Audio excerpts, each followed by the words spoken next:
Hi, everybody. I'm Nadja Bellan-White, Global CMO of Vice Media Group. I'm so happy to be here with you all today. We are thrilled to have you. I'm looking forward to this little chat. So, first question for you. Yes. Obviously, it's the talk of the town, but what are the skill sets you think that a modern CMO needs to have? Other than patience, Yeah. I think that most modern CMOs have to have a balance of skills that are data centric. You have to be data driven at the core, but you also have to have creativity in your DNA. And it's the balance between the two that makes, I think, the perfect CMO. I think some people think that it's just about the brand part of the business. It's about all parts of the business. I was on a panel with Marissa, the CMO of Lowe's, and Alessandra Manfredi from Dove. We talked about the formula of how you measure the effectiveness of campaigns, what modern CMOs need to do. You kind of have to be this jack of all trades. I think a lot of people under the notion as CMO, you're not driving the business of results. The brand is the business results. You know that as CMO of Deloitte. It is inextricably linked. Right. So you need to have a relationship between both of them. You need to have your own personal dashboard of measuring the effectiveness of your brand. And depending on the lever in which you're pushing, it can include brand, it's including the business, it's including engagements, how you optimize your media platforms. There's so many different levels, employee engagement, so many different metrics are used, all going into what makes a CMO successful. Yeah, I love that. I love that notion that it can't be one or the other, that they Yeah. fuel each other. They absolutely do. That's the way I think about it as well. So I love that. So you've been in your role about 18 months to 2 years. Yes. So think back to 180 days in. Mhm. What would you do differently back then, knowing what you know now today? Well, I joined during COVID, part two. Oh, geez. So I like that part too. I started out by doing a listening tour with as many people around the world, but it was hard. And if I had to do it differently, COVID be damned, I would have been on a plane. Yeah. I would have spent time with my teams in Mumbai and in Singapore and in Shanghai and in the Middle East and in, Amsterdam and London and Paris, as well as in the US. And I felt as much as I tried to do what I could, it was limited by the fact, despite what some think, everything cannot be done on Zoom or on Google Meet. And I believe, still call me old fashioned, the personal touch of meeting with teams, listening to them, thinking about what drives them at all levels is, I think, what makes a successful CMO, particularly in the first 180 days. That's to be a natural part of your DNA. Okay, good. So you are known and speak a lot about being human first marketer. Yeah. And I loved what you had to say about, kind of the data and the creativity and the, personal relationships that are so important. So how do you kind of think about AI and analytics and kind of bringing that out together? Do you allocate certain amount of time? Do you think about it just kind of all coming together in the work? Like, what's your mental model around that?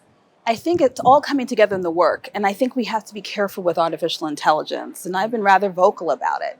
I think in many ways it can propel us forward as an industry, but I think you have to be quite careful about a bias that can come from artificial intelligence. At the end of the day, machines can't do everything. Machines can do a lot, but you can't necessarily have that replace the human judgment that is used when you're making some of these key marketing decisions. And I've had debates with creatives who are like, but this can be everything. But what about good old-fashioned human touch? You see what's happened with social media. And I was talking to the team at Snap this morning. As much as we love what social media has done for us as a human race, at the same time, I'd be remiss if we're not reminded of the negative impacts of social media. So there's a burden and privilege of the industries in which we are a part of. And you have to use a level of human judgment in figuring out what's the right balance in which to target consumers and how you use those platforms to engage your audience. Yeah, no, I love that. I talk a lot about how AI should help the humans have time to be human, and do the work that we don't want to or that we don't do best as humans. So I love that concept. I also love and am intrigued by, we talked a little bit about this, but you have a very strong reputation for being a brand fixer. Yeah. So talk to us a little bit about what that looks like. How did you develop those skills? Do you have a playbook? Do you have... What's the magic? You know what's interesting? Honestly, I think it started out, I was telling you, I started out in consulting many, many years ago. actually turning around brands. And I kind of got the bug, and I realized that brand turnarounds are tied to organizational behavior and how they're structured to optimize success. And then whether I've worked in Africa, where I've turned around countries, or across Europe, turning around brands, or even brands in the US, I realize it's about what that brand is doing to make an impact, its relative time and its brand life cycle. And I think it's important for CMOs to understand, what life cycle are you in your brand's evolution? And no two are the same. And what worked for you 10 years ago may not work for you today.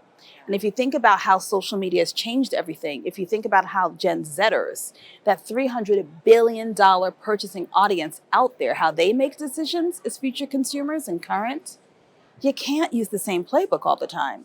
And so I think what I've done, and certainly as a result of my position at Vice, representing the next generation and who's on next, is I've learned how to pay attention to the cultural mores in the market and how those mores can then impact how brands transform. So not many CMOs can say they've worried about and impacted significantly the brand of a country.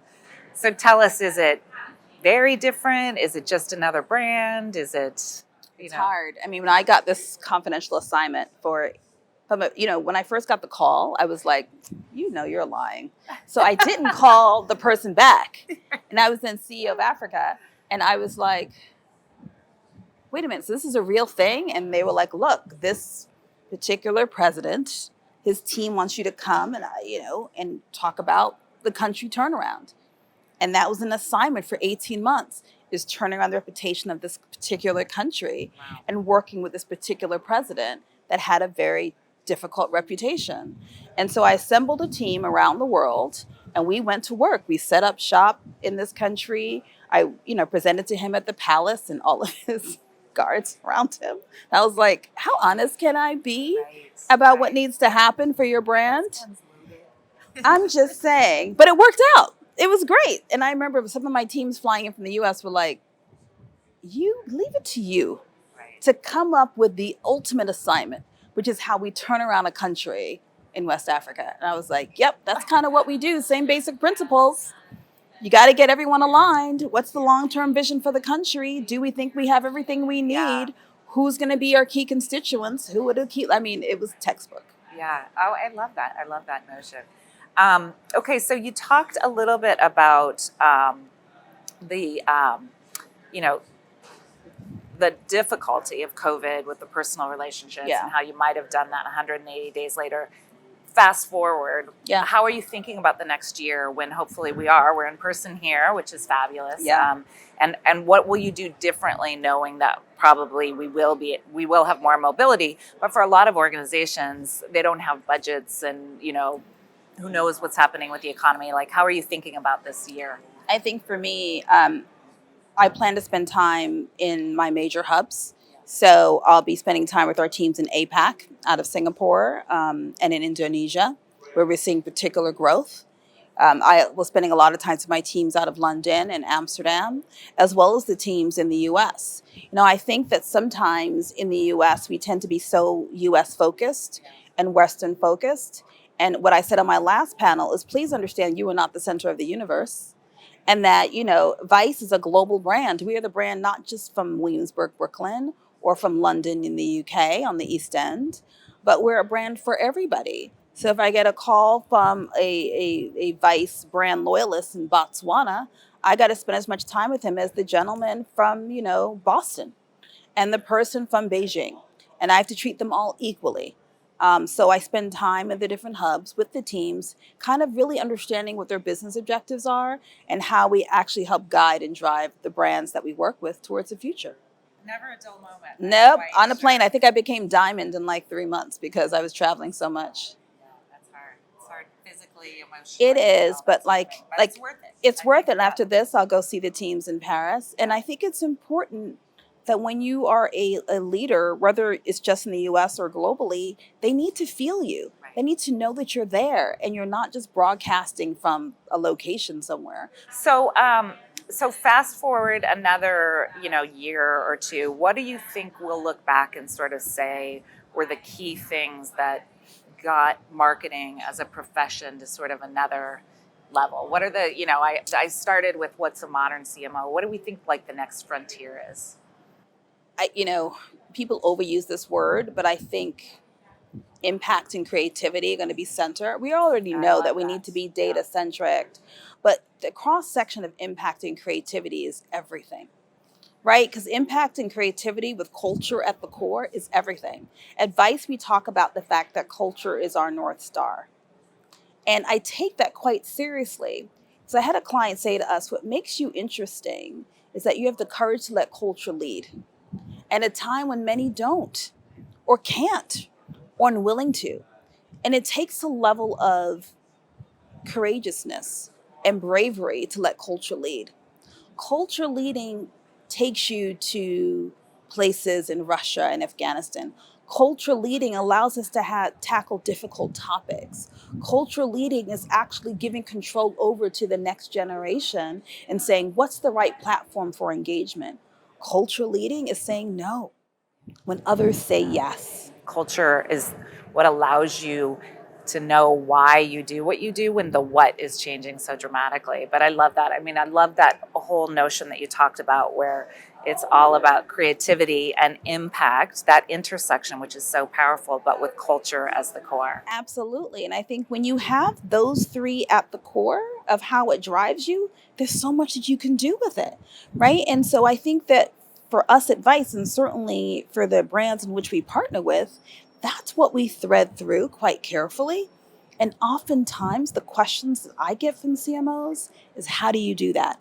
We just came out with a culture of trust study that actually overlays culture and trust, particularly looking at, we have a Gen Z panel of over 40,000 people all over the world that we tap into, and we ask them the tough questions.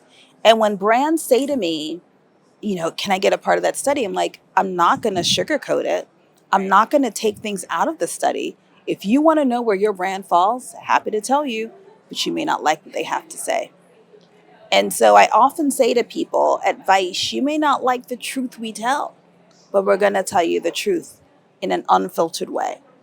And then let the criticism come if needed where it falls. But that's what makes us Vice. And that's why we tend to have the trust rating with this particular audience. They know we're going to be unapologetic about it. Yeah, I love that. And I love, we don't know each other well, but I do love that the sort of the courage and the trust is at the core of who you are and what you do. So I think that's fabulous. It has to be. And I think, at this stage in our career, we can decide, we can be quite discerning and say, I can't represent that. Right. I'm not going to endorse that. Not on my watch. And that not on my watch. Do it if you want. Yeah. And I'm sure you've been in similar situations. You're like, personally, I can't endorse this. Professionally, do what you want. But personally, not going to be part of it. And I think years ago, I don't know I would have had the courage to do that the way I do now. I think somehow you did. I try a little bit, exactly. a little bit. Well, thank you so much. Thank you for being here. Thank you for sharing your wisdom. It's a pleasure. Thank you all so much. Thank you. Take care.